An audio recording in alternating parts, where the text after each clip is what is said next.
You ask Tiger to solve. This deals with linear equations with one unknown. The final result is x equals -1/2. Let's solve it step by step. Isolate the x.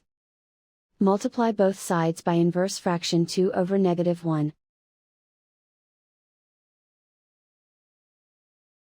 Group like terms. Multiply the coefficients. Simplify the arithmetic.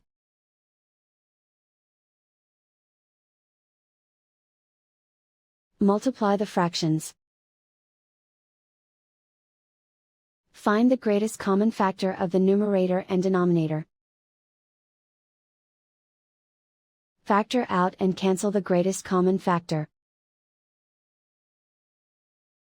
And so the final result is x equals -1/2.